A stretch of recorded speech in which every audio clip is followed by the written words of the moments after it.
New on Curiosity Stream. She was a loving wife, a devoted mother. She also stole atomic secrets and gave them to the Soviets. Meet the woman whose deception kick-started the Cold War on the spy who stole the atom bomb. And what if they catch you? Then I shall be shot. They're coming! Come back! relive history's most death-defying escapes. It's Impossible Escapes, Civil War.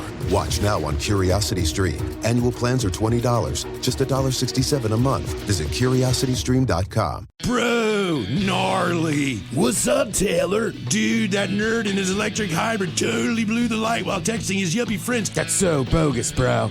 Are you hurt? Yeah, like I can't move my hips, bro. I think I broke my pelvis, man. Dude, no way. Taylor, you need to drop a dime and talk with the lawyers at the Advocates Law Firm. No way, can't afford that, bro. Your crotch is broken, man, and they don't earn any money unless they win your case. Dude, no way. You get injured, the advocates get results. Contact them today at advocateslaw.com.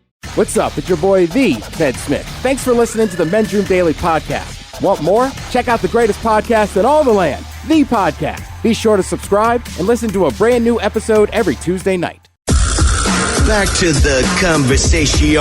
This is the Men's Room with Miles and Thrill. 99.9 KISW. On the list of 16 common household items that might kill you. So that makes sense. You know these. Extension cords.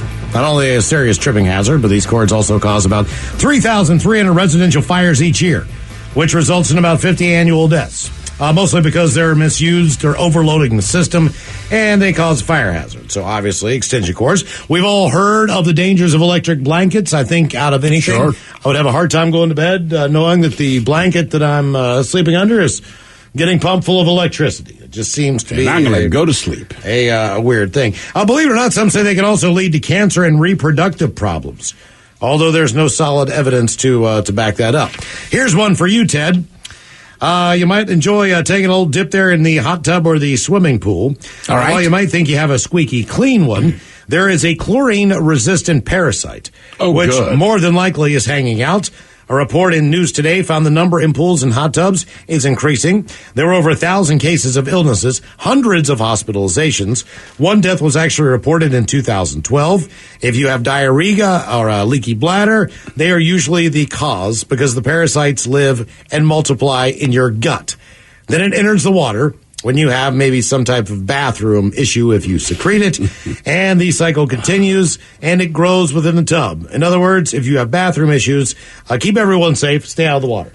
Is secrete ever a good word? Mm-hmm. No. Like I said, we talked about moist. As long as it's cake, you're good. Anything else sucks. But secrete, I can't think of a time where I want to hear that. I mean, that's a big reason, too. You don't let children in hot tub, like small children in hot tub. Right. They don't care. They're wearing a diaper. Yeah. They secrete a lot. Scarves, fashionable, yes. Safe, not always. The stable was the reason for 2 freak accidents, both involving a scarf getting tangled in the machinery and resulting in death for the wearers. Hopefully you don't go get on a go-kart at home or have a moving escalator in your house. But the point is, if they get caught on anything, including an escalator, right, including anything like an elevator or whatever, they are not good. So they say just be careful, because as much as you think scarves are fashionable and do their job, they can be just as dangerous. Our question: what do you own, and how did you discover that it was potentially dangerous? 206-421-ROCK. Isn't that kind of like saying your shoelace is dangerous? Yeah. When I was little, man, I was traumatized watching a girl, she's maybe 2 years older than me. I don't remember the store we were at, but she was going up the escalator, and her shoelaces got caught at the top thing or whatever. Mm-hmm.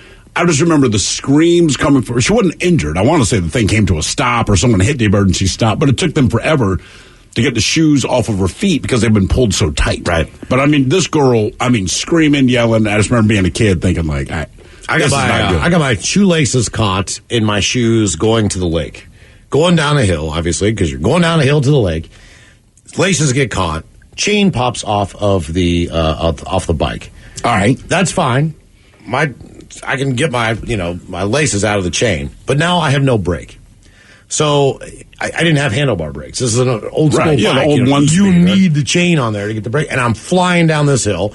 I've got a giant 8-foot orange flag on the back of my bike for safety purposes, which apparently was the only thing that was going to save my life if I rode a bike around the neighborhood before. And all I remember was I had to eat it into a ditch. It's probably going about 25 to 30 miles an hour. Mm-hmm. I just had to bail into the side of the hill. There's nothing else you can do. There's nothing I could do. Either that or I was going to go and crash into a concrete barrier. So I just had to bail on it, man. I didn't have a shirt on, the whole deal. Basically, just shoes without socks. We'd hit the neighborhood mailboxes. Same thing. Because I don't know what it was about those one-speed bikes. Apparently, the chains, 50% of the time. But if you get a good speed, it's going to come off. And like you said, you have zero brakes. Well, so you're assessing your situation, and it's the way the one hill worked where I lived. If you went all the way down the hill, you got to an intersection. And it's not that this intersection was particularly busy, but you just had it in your head. I'm going to get hit by a car. But at the end of the street was this big-ass row of mailboxes. And, I mean, so many people had to replace their mailbox. Because it wasn't just me. I mean, it's every kid in the neighborhood. Chain popped off. Go for the mailbox. My problem was I popped a tire on the back 2 weeks before that. So, and my dad was like, look, here's an inner tube. Here's basically, it looked like a paint can opener. Yeah, here's some soap and water. You take the tire off, man. You pull the whole thing off. Here's a wrench. Get to work. Well, okay, I did it. I pumped it back up. It worked. But you really got to pull that tire back on the frame so that the chain will be taut. And if you have any type of loose chain, because you weren't strong enough to pull that, that back rear wheel as tight as you can before you actually locked it in, then you'd have like a droopy chain. And that's what the problem with children. Yeah. What do you own, and how did you discover that? And that was it. You fixed the bike, kid. Right. That's why it keeps going wrong, because I'm 8. Right. Like, I mean, shouldn't you maybe do this? What did you own, and how did you discover it was potentially dangerous? 206-421-ROCK. Hello, Nick. Welcome to the men's room. Liquor and whores. Liquor and whores. Hey, that story about the monkey last Friday was hysterical, man. I couldn't stop laughing on the way home. That story was awesome. Anyway. It was a good day. Classic. But I have this 1929 Ford that's kind of a death trap as it is. But when I realized it was dangerous was I took it out for a spin probably a couple years ago in March, and I parked it for a couple hours and walked back into my garage, and it straight up smelled like gasoline in there. So I was a little worried. So I started looking around, and there's a huge pool of gas just pouring under the car, and it was parked right in front of my furnace and hot water heater. So as soon as I saw that, I just shut both the furnace and the hot water heater off. I was hoping I wouldn't blow my house up. So as soon as I figured out what was going on, I kind of just, I guess the fuel pump started leaking in these old cars. It has these breather holes, and when the diaphragm fails, it just sort of starts pissing gas all over the place. What did you say it was 19 what? 1929. 1929. What does this thing look like? It's a Model A Ford. Model A Ford, Jesus. 1929. Now, is this thing is it real expensive? Well, I've modified it a bunch, so it's not worth as much as it would be if it was completely original, but it's or if it didn't leak gas. Money, I guess. But it looks like one of those cars that you would see in a movie or something, like in a gangster movie or something. I mean, right? it's an old it's more of a hot rod these days. It's set up for racing, and it has like a 450 horsepower motor, so it's not exactly what you'd picture, but I enjoy it. It's my pride and joy. Do you still have the, what could you get for it right now? I'm just curious. I want to say the last time I tried to look up similar cars, it was like 35, so it's not as much as you guys might be thinking. Okay. Do you have a radio in there? Nope, no radio, no heat. Doesn't even have a roof, actually. Huh. Okay. It's a hell of a ride. That's great. Yeah. That's quite the hobby. Summertime car, pretty much. Where do you find parts for that thing? I guess they're out there, right? Well, that's the thing. It's more of a hot rod, so it has like a 70s Chevy setup, so it's pretty much anything you'd find in like a 60s Chevy Camaro. Right. Okay. So you can find parts for it pretty easily. That's why it's breaking down on you. Yeah. There you go. What do you own, and how did you discover that it was potentially dangerous? 206-421-ROCK. By the way, a comment came in as far as today's question. It says, I'd have to say hair ties. Not only can they cause bowel obstructions if a cat eats them, they can cause tourniquet syndrome. That's from Melinda. She says, look it up. So I looked up tourniquet syndrome. Basically, it's also called hair thread tourniquet syndrome. It's a rare and commonly misdiagnosed condition caused by hair or fiber wrapped around the digits, penis, or even the clitoris. It usually affects infant and children. Huh. So you get to say, they show some pictures. It's imagine getting a hair twisted real tight around your finger and what your finger would look like an hour later. It's like the tip's all blown up and purple looking, and yeah, man. What do you own, and how did you discover that it was potentially dangerous? 206-421-ROCK. Miles, you always bitch about hair ties. Last week, I cannot explain it. There were 2 hair ties just sitting on the floor of the elevator. Mm-hmm. Oh, I mean, hair ties are everywhere except it was my hair. nemesis for years. I'm so happy I'm done with those years. No, I still You know what? Just a little just like black, hair right? ties. Like a Yeah, but with like a big goop ball of like tangled up hair with it. Yeah. Always. It's never just clean and nice. It's got like this matty ass looking. I'm always spider hair amazed thing. at how quick and easily women can put them in and then take them out, right? So my daughter's going to take a shower. She's got a hair tie. It's like a 15-minute process for me to get it out of her hair. Because they keep stringing it around kind of, man. They're ripping hair. She's screaming out. So I'm like, look, man, I don't know what I'm doing. And no offense. You recognize your dad's bald. So, like, hair etiquette's kind of out the window with me, man. and I mean, right, they're just like, boom, boom, boom, and it's done. In a heartbeat. Yeah. But I'm trying to get this thing out. It's like, what are you doing? I'm like, I don't know what I'm doing. That's why this sucks for you. Speaking of hair, a Boston barber slipped and fell forward on the floor during a haircut Friday, directly onto the scissors that he was holding. He was walking around the back of the chair, and all of a sudden he's on the floor. I look down and I see blood, according to Max Cohen, who was getting a haircut from Steve Silva at the time. He said, "Oh my God, I just stabbed myself." And he pulls a set of scissors out of his chest. Silva's colleagues rushed to his aid, and Cohen grabbed something to compress the wound, while also talking to Silva in an attempt to help him stay calm. 29-year-old barber was then taken to a nearby hospital. He had to go undergo emergency open-heart surgery. The scissors had actually pierced an artery. He'll be hospitalized for at least 2 weeks, but is expected to make a full recovery, according to Boston 25. Thank God we're close to Mass General, he says. Did you see that video? No, they have a video of it? Yeah, I mean, it's just nonchalant. He's just in a barber shop. And it's nothing like crazy violent. I mean, it just looks like a normal person tripping. But most people don't know this. When you go to like a real barber shop, like the shears are very sharp. Yeah. Well, not only that, but and it just catches. Okay, think about this. Think about it this way. Whatever hand you are, if you're right or left, then, you know, the bigger hole of the scissors goes through your thumb, and then the other one goes through your index finger. So in the event that you were to put your hands down because you fall, that's your first instinct, what that does is it immediately forces the them up. scissors straight up. So it's, you know, it's he knows that it's now. an impaling device at that point, basically. What do you own, and how did you discover that it was potentially dangerous? 206-421-ROCK. Hello, Adam. Welcome to the men's room. Liquor and whores. Liquor and whores. I own a 6-footer, 6-foot bong. All right. That is very dangerous. Every time I hit it, I end up on the floor. How can you hit it without help? Oh, you have to have a friend. That's how I know I passed out, because a friend wakes me up. That's how I know it's dangerous. I'll tell you what, it's easier than a gravity bong, man, out of a 2-liter bottle. It really is. Yeah. I've done them both. So if you can't do a 6-footer, don't do a gravity bong. Because a gravity bong will put you on your ass. How many times do you hit this bad boy, say, in the course of a month? Oh, God, maybe twice a month. Okay. Last time I did it, I hit the back of a TV and woke up blowing smoke out. What do you mean? So you fell backward into a television? Yeah. Have you considered maybe doing it in a more open floor plan? Or like sitting down in a chair. Down, yeah, and then putting it between your legs and have someone light it down on the floor.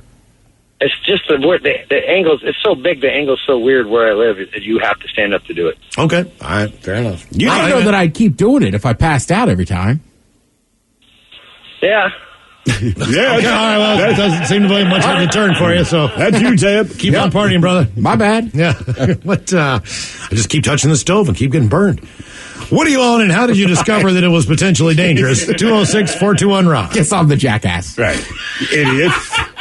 Right, because I'm with Miles. Like, I've done a 6-footer. Me too. Like, you could be sitting down and have somebody across the room, but he's like, you got to stand up. Like, why are we still hitting it? It's kind of like doing a whip it. Sit down. Just sit down. Just sit down. Hello, Jonathan. Welcome to the men's room. Liquor and whore. Liquor and whores. So back in, it was either January or February of this year, me and my girlfriend and some her roommate and their kids went up sledding up at Stevens Pass. And I heard you guys talking about the whole circular disc sled, and it reminded me of this story. So we went up there, went to Leavenworth. On our way back, we stopped off at Stevens Pass. And while we're up there, we had just gotten one of the circular sleds and a normal sled. Well, she was so excited about going and sledding, she grabs this sled, and we're in a parking lot that they had just plowed. And so there was about a 2-foot drop into the parking lot from where all the snow had been built up. So she climbs up on this little thing, goes up, gets on her sled, slides down, can't stop, and slides off the edge and slams right on her butt. Well, we take her to the hospital later on that night, and she had fractured one of her vertebrae in her back. Damn. How old's the kid? The kids are 7 and 9. My girlfriend's 30. So the kid was the one that fractured her back? No, it was my girlfriend. Oh, that's worse, because you're not, Right, you can't get away from her. How long is she kind of... I know. How long did the injury last before she kind of got back to normal? She's still dealing with it. It's a 6-month process to heal your back. They said she was lucky that she didn't have to have surgery and didn't have to wear a back brace. Did she know immediately that she... I mean, other than just being in pain, did she know something was wrong? When she couldn't sit down in the car. Winter sports scare me because they involve a lot of speed. You know what I mean? Yes. Like, I don't care if you're skating. I don't care. Unless you're snowshoeing, maybe not. But for the most part, all that stuff involves a skill level and some coordination, and it involves speed. But I mean, I don't mind the skill level and coordination because you can usually dictate what you choose to do. So if you're skiing, like, I'm not going to do the Black Diamond because I recognize I'm not equipped for that. The one that blows my mind, and you only see it at the Olympics, I've never seen anyone do it, at Stevens or something. What is it, skeleton? Where you're laying in the diving position on, like, the bobsled solo. Yeah. It's like luge, but face forward. It's face forward. And I understand they train and all this, but that's like NASCAR. You still might hit the wall going 180, right? So these guys are going, 70 miles an hour down this ice slick trench, and every once in a while you see something go wrong, and it just seems to me that face first is always the way I don't want to do anything, unless it's sex, right? But any kind of sport, like, I don't want to do this face first. And you're right. You don't want to slide face first. Right. I mean, you're going that fast, and it's head, and the only difference is the other guys, it's feet first, right? You do the luge, you're laying back. Yeah. And I go, okay, that's still super fast. It's crazy, but like I would be inclined to try that. I know I can get injured, but it's not face. I mean, like sliding into home is probably the only time I would say face first is safer. But even then, you're not going like 60 miles an hour. You're going as fast as you can As run. a human can run. Right. That's But that's you the slide in worst. feet first. A lot of times the dude's going to be sitting there blocking the plate or whatever. Oh, sure. What do you own, and how do you discover that it was potentially dangerous? 206-421-ROCK. And when I was a kid, I slid feet first in home plate once. And home plate, like, you remember you used to play on those crappy fields? Yeah. Was like raised up for some reason. Yeah, that jacked up my leg good. Oh, yes. Hello, Jeremy. Welcome to the men's room. Gentlemen, hola. Hola. Hey, so Ted knows me. I was brewing a batch of one of his favorite beers that we make, and Oh, yeah. hey, how you doing, bud? Good, man.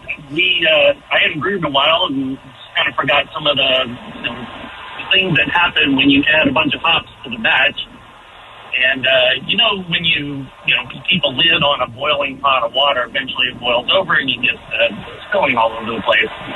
Well, this happened when we were brewing this batch of beer, and I had the lid closed on the boil kettle.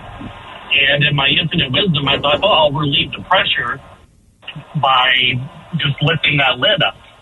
Well, what proceeded to happen was just a massive chute of beer just came right at me at 212 degrees, all over my stomach, all over my body, second and third degree burns. Ooh. And it was, people don't think that brewing is a life and potentially life endangering process, but man, thank God somebody had some edibles at the brewery that day, because otherwise I don't think I would have made it through. Did you have to go to the hospital and get your skin taken care of or anything, or is that pretty much a Rite Aid trip? That I probably should have, but one of the gals that works for me had some of that, kind of that silver stuff that you're supposed to put on burns, and I was patched up for, probably a week and a half or so. Yeah, you know what, you're right. Actually ended up being fine. I never would think of somebody getting burned, and I know you have to boil things, but I never would think of somebody getting burned in the process of making beer. Well, no, because in theory, if you do everything right, nothing bad happens. And that's true of anything, right? If you do it right, nothing. But things don't always go right. How did the batch turn out? I think pretty damn good. Okay. And I was none the worse for the wear. So, I think at the end of the day, it ended up being all right. But lesson learned, and, we're brewing beer and, just keeping things going. So You should have named it second degree burn. Mm-hmm. And on. Yeah. Not fun. Not fun. I don't advise lifting up the lid to the kettle when it's boiling. But I bet you will never do it again. Yeah, and sometimes it's like, especially if you do something like that all the time, it just, I don't know, you're just a little more careless with it. The one time I cut myself really bad working in restaurants was the one time I decided, who needs safety? Been using knives forever. Someone called my name, no big deal. And I remember even having the passing thought, hey, keep your eyes on the cutting board, but I'm good at this, no worry. I looked at this guy for 1 second. 1 second in that time, I cut my entire finger, not tip, but the print. I mean, it was gone. So my finger, when I held that, it looked like a hood. There was just nothing. In 1 second. Never did it again. Jeremy, by the way, that's he runs, Go Brewing down in Auburn. Oh, nice. Okay. Spelled with an X. Like New Orleans. Yeah. Geaux? Don't ask me how to spell it. I said there's an X in it, Miles. What do you own and how did you discover that it was potentially dangerous? 206-421-ROCK. New on Curiosity Stream. Just because it hasn't been done before doesn't mean you can't. Watch Earth's greatest minds forge our path to a better tomorrow. It's engineering the future. And Jaws, Star Wars, The Godfather, E.T. The biggest movies have even bigger music. From King Kong to The Dark Knight. See how musicians scored Hollywood's greatest hits on great film composers' music of the movies. Watch now on Curiosity Stream. Annual plans are $20, just $1.67 a month. Visit curiositystream.com. Oh, drat. I was driving along minding my own business when that vulgar leech hit my Beamer with his pickup truck. I fear I've fractured my clavicle. I say, old boy, don't simply put it in the hands of your insurance company to sort it out. Talk with the dedicated road solicitors at the Advocates Law Firm. Pipe down, you old sod. The Advocates will see your case through to the bitter end and won't sleep a fortnight until they have victory in their grasp. Jolly good, old man. Jolly good indeed. You get injured, the Advocates get results. AdvocatesLaw.com. This podcast is brought to you by the Washington State Department of Health. As we continue to listen, learn, and grow, we are amplifying Black voices and perspectives in an effort to start a new COVID-19 vaccine conversation. We're sharing stories intended to help us navigate this unprecedented time together and to co-create solutions in support of the Black community. Hear these stories at weconsiderwa.org. You're in the men's room. 99.9 KISW and KISW HD1 Seattle. Oh, you buy some camping gear. That'll be fun. Take the family out, cheap vacation, bonding and all that. Nothing like going on a camping trip when one strong gust of wind maybe could take you and your family away to falling from your death in the middle of the night. Coast Guard in North Yorkshire, England. They got a call on Saturday afternoon after someone spotted a family's camping tent set up on a small patch of grass 2 feet from the edge of a cliff. The cliff had a 280-foot drop. Oh, and that area, by the way, has been known for landslides, especially at this time of the year. An officer says they explained the dangers to the 2 adults and the child in the tent and made them move back from the cliff as they could have also been blown over the edge. What do you own, and how did you discover that it was potentially dangerous? By the way, they did not stake down the tent. 206-421-ROCK. A couple of quick comments here. Ted, you were talking about sliding in the home plate. That's probably one of the few times going face first. It's the best idea. Someone here says, I dislocated my foot and broke my leg sliding feet first in baseball. 2 surgeries later, got a metal plate and a zipper to show for it. We were talking about sledding, snowboarding, winter sports in general. Someone says, just went snowboarding for the second time of my life at 30 years old and tore both my triceps. Fun times. Both of your triceps. And then we had a quick conversation. You're talking about scarves as one of the dangerous, get caught in machinery, etc. This guy says, look, as for being dangerous, I pull all the strings out of my hoodies so they don't get caught on anything as I work on cars all day. That makes a ton of sense. All right. Obviously, there's a reason for that. But I'm saying, I want to know what inspired you to do that. There's a lot of rotating. There's a lot of things in a motor that rotate. No, I get that. I understand. I'm saying his motivation. Did the other mechanics tell you to do this? Did you watch someone get their face smashed into an engine? It happened to some mechanic somewhere along the line. That's what I'm saying. The story must get told, right? Like, it makes sense. Yeah. I don't know that it would cross my mind if I'm a mechanic. The first time I wore a hoodie at work, I want to know what happened where he's like, check that. Well, there would be a sense of satisfaction in knowing that string will never just go up inside the hood and you have to dig it out. That you actually did it on purpose. It just, you know what I mean? I just pulled it out. It's already done with, and now I have to never worry about feeding it halfway through. I told you, my kid sucks. Bought the jacket, very proud of the jacket. The hood zips into the collar, specifically a rain hood. Very perfect for Seattle. And I mean, I had the coat for like a week. My kid's like 2, 3 years old. Pulled the whole goddamn thing out. Yeah, like the hoodie I wore today. Like, I don't think it has a drawstring on it anymore. So if the wind blows, it just comes off, right? Yeah, somewhere along the way, it got sucked up there and never returned.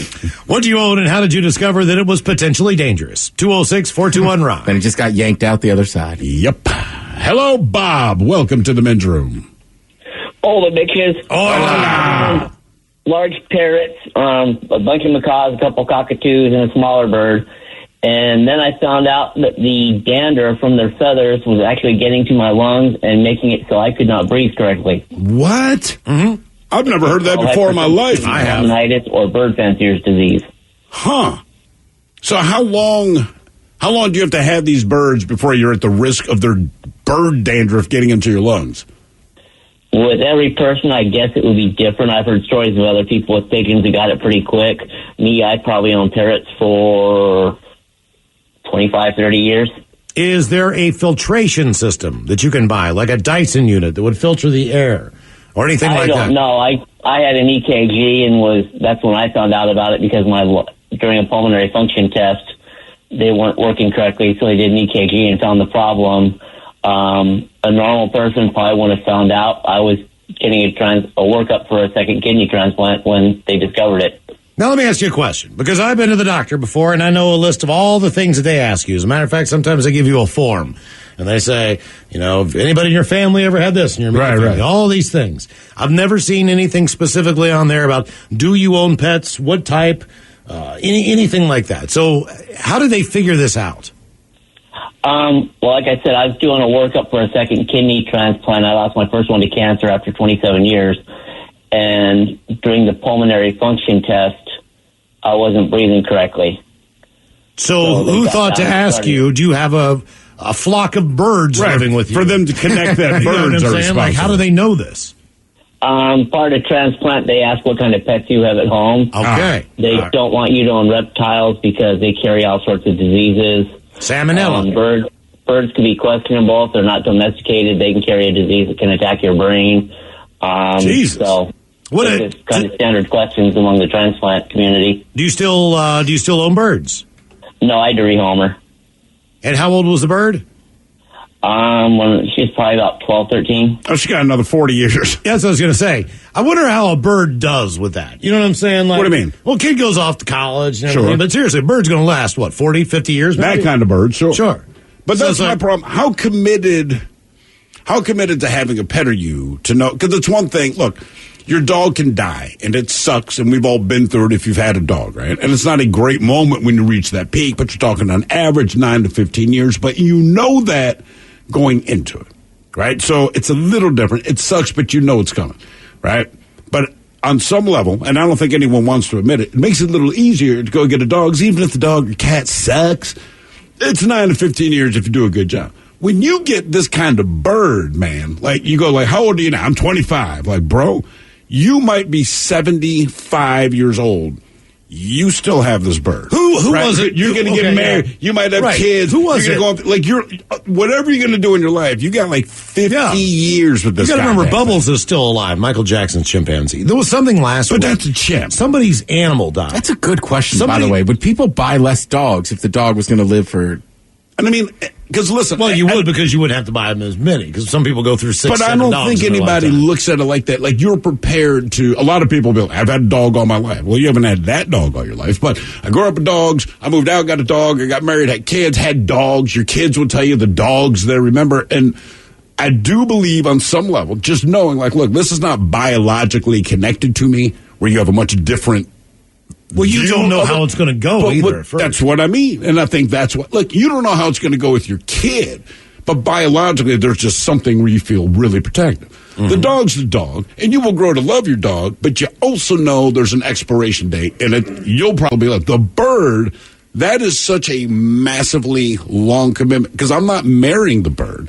This bird is not my child. This bird is not a relative of mine. I'm bringing this thing into my life for like my mortgage is not 50. You could pay off your house. You could have had 3 divorces. Your kids have moved out. You're now a grandparent. And this mofo is still alive. Still. Somebody's pet who was famous just passed away. And it was ridiculous when I heard it. It was like... What kind of animal? Ben Franklin's horse. Right. It was like a couple of years ago, a couple weeks ago. It was just in the news. You mean like somebody who's like long dead? Yes, and you could not believe that their animal was still alive. It was like Adolf Hitler's tortoise, or I don't know what the hell it was. It was some kind of freaky thing where I'm just like, I mean, it could only be really like, what, a tortoise? Or I guess one of these goddamn birds. Well, like my buddy's parents, like they have one of those birds because the dad's friend had one, but he passed away. That's what I mean. But the bird was still, I mean, they're still going to have that bird for 20 years. Like if my kids don't like birds and I just want to piss them off, I'll get a bird because I'm like, hey, when I die, I'm going to put it in the will and leave it to you. Yeah. Because it's still going to be around. I can get one of these birds now. My oldest kid might be 60 years old when the goddamn thing dies. That's kind of crazy. See, I'm not into that. That's just me. You know what I mean? Like, I like my dog. But if they said this dog will live for 50 years, I don't know, man. Now I'm really interested in this, like, psychoanalysis conversation. Like, because people are like, I wish my dog could live forever. Like, if you like that dog. Well, now he can live till 50. Right. You still going to get him? Right. Because for 50 years, this is your... this is your dog. This was your dog loves you, right? But, I mean, that's the thing. But if your dog kind of sucks, or even if you have a dog that you love, but it's kind of bitey to the mailman, there's one little annoyance or something. Yeah. 50 years. Would people still... would Sarah McLachlan's song still be used in the SPCA video? Are they going to try to go heart-wrenching at that point? It's like, hey, man, this is a 50-year commitment. Yes. I found it. Found what? The breaking news. Okay, this was the story. Nice music. The band is quick. She's flown off to the great pigeon coop in the sky. Jesus Christ. Divinity, one of Prince's original white doves from the When the Doves Cry video, just passed away. Hey, I was in the When Doves Cry video. It outlived him. It lived to 28 years old. It shouldn't have. It's a dove. Yeah, it's a good point. Right, but I mean... The dove doesn't do drugs. It was in the video, and he kept a couple of them as pets. This dove was still alive. Up until last week, Divinity, the late pop icon's pet, passed away Tuesday due to deteriorating health related to her advanced age, according to a statement from Prince's Paisley Park estate. Divinity lived there with the singer since the early 90s and was one of several doves that Prince kept in his property's atrium. The other original pigeon, her name was Majesty, died in 2017. That's still a long-lived bird, man. That's what I'm saying. I mean, Did it say what it sounded like when the other doves cried? It did not, no, because that was her mate, I guess. She was one of the enduring links to Prince for thousands of fans, according to Paisley Park. That was the link? Mm-hmm. Yeah. Not my music, my dove. 29 years. All right, would you get a dove? I say, Miles. No, that's what I'm saying. That's too long. So, not screwing around with a dove for 29 years. I mean, and look, I'm not trying to sound evil, but for me... A cat, generally speaking, as far as mammals that we keep as pets, cats generally outlive dogs, right? They go like 20. Yeah. One of the reasons I'm willing to even deal with like Rainbow Janet, seriously, is because she's a cat, and half the time she'll live to be 18. I don't know where she is. I don't like. It's not a problem, man. All you got to do is put food in a bowl. She wants attention, she'll come get it. But generally speaking, she's go. You can deal with that. But I do think it's different with the bird because the bird's always going to talk or squawk or whatever. Look, the dog, I don't even know if I can do 50 years with this dog. I got a family emergency. I got to fly back to the East Coast, right? I say, Ted, Steve, will you guys come over and take care of my dove? No. I don't know what to do with a dove. I don't know. What do you mean? It's just my pet. All you got to do is this, and this. Just change I mean, the in paper. theory, you got to change paper. Yeah. I thought you just had Take to him out of the feed cage for a little bit. Just let him sit on your shoulder because he really enjoys that. And no. Just for like 5 minutes. So wait, he has a dog, you'll pet his dog, if you rub put your his hands belly, in but there, you won't let the bird sit on your shoulder? If you put your hand in the cage, he'll walk right up and then he'll just go on your shoulder. Just let him sit there for 5 minutes because he likes people. I just don't trust that I can get that dove back in the cage. You know what? That's fair. That's my worry. No, I don't care that his dove's walking on me. By the way, this is Prince's dove from When the Doves Cry video. Right. What I care about is getting that dove back in the cage. So that's the other nice thing about dogs. If you have bacon, dog will do what you want. Yeah. Hey, I need you to go over here. Dog's not feeling it. Toss a piece of bacon over there. The dog's over there. I mean, it's just that easy. Even if the dog knows you're duping him, he's like, it's worth the price of bacon. We've been around dogs. Like, I generally know how to, handle a dog, right? Even sometimes walking down the street, you can tell if a dog wants to be, if he talks to you. Touched, right. Sometimes they give you that look, like, that dog looks pissed. But with this dove, I don't know. He's flying around the place. I don't even care that it's Prince's dove. I don't think I'd be any more excited to see Prince's dove than just a regular. What if Prince went out of town for a weekend? He came back. He's out of town. You're supposed to take care of his dove. You kill his dove. Can you imagine having that conversation with Prince? You wouldn't just try to replace it? You honest to It's God. 28 years old. He's had this thing forever. It's his friend. Man, No look, way he knows the dove. I would rather Prince get mad at me in 3 months going, I understand that you lied to me. Be like, yeah, I did, man, because I don't want to tell you that your goddamn dove died. More like, what happened to divinity? Yeah, I don't know, man. That sounds horrible. I don't care who it is.